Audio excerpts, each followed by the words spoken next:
Hi, so this video precedes the pharmacy horror story video that I posted in my train wreck of a day yesterday.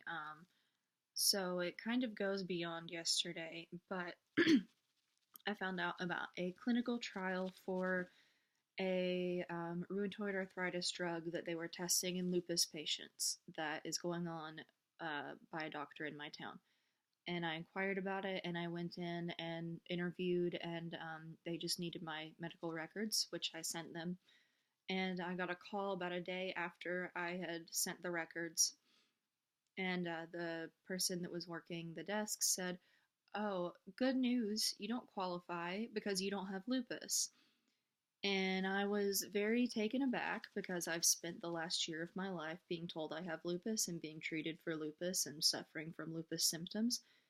And so, I mean, I guess in one way I was happy I didn't have lupus, but on the other hand, I felt like I was back at square one because obviously something's wrong with me. So I kind of more panicked than was happy, and I had an upcoming appointment with my GP, who I think just is the best ever, yesterday. So I saw her, and I told her I was seeing her for some acid reflux problems I was having. And after we got that taken care of, I told her, "Oh, I have some confusing but good news. I don't have lupus." And she said, "Yes, you do. What are you talking about? Who told you you don't have lupus?" And I told her what had happened with the trial stuff. And so she pulled up my chart from their office, like my GP's office, um, and then she pulled up my chart from my old rheumatologist.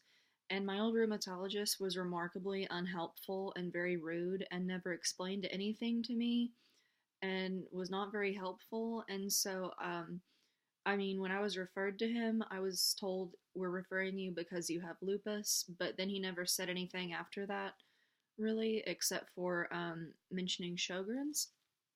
Uh, that's part of why I'm not seeing him anymore.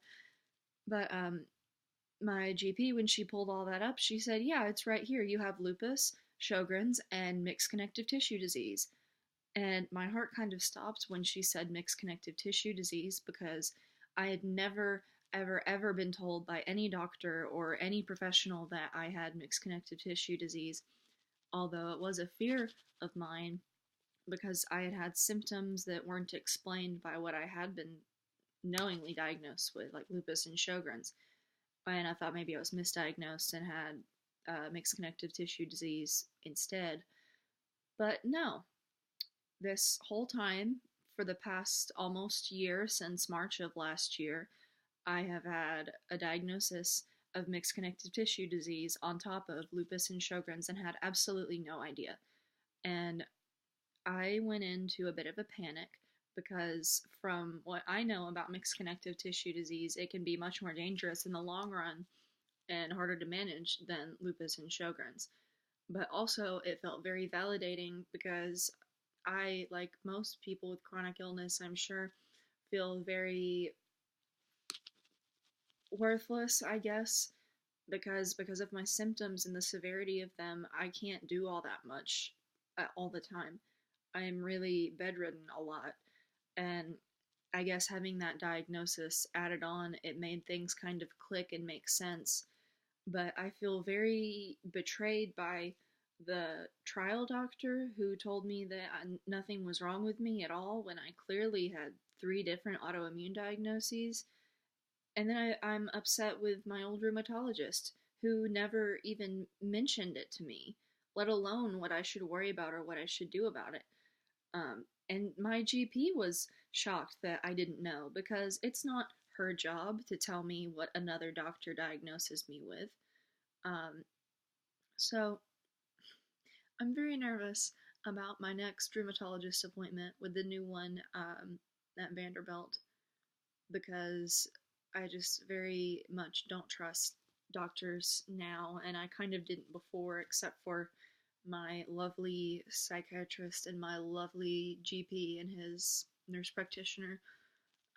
If I could just stick with those three people treating everything, I definitely would. And if I end up not feeling good about this new rheumatologist, I might see if I can make that happen. So after all of that happened, whenever I left her office, is whenever I headed to the pharmacy to get the vaccines that she recommended. And there's that whole video on how that went. But I feel very chaotic. My mental state is not the best. I'm very sad. I'm very scared. I'm very generally unwell. I did start taking Plaquenil again, and for some reason, for me, it works a lot faster than it's supposed to. It's supposed to take several months, but I already am feeling significantly more myself, I guess. So that's good. But being chronically ill is very confusing, and doctors are very confusing, and I just can't believe that I have had this serious of a diagnosis for so long and had absolutely no idea. So, I guess thank God for good doctors. Thank God for my doctors that I trust. Um, but that's that. Everything's been a little wonky since then, but I will push through it and I will try to update when I can. And that's it.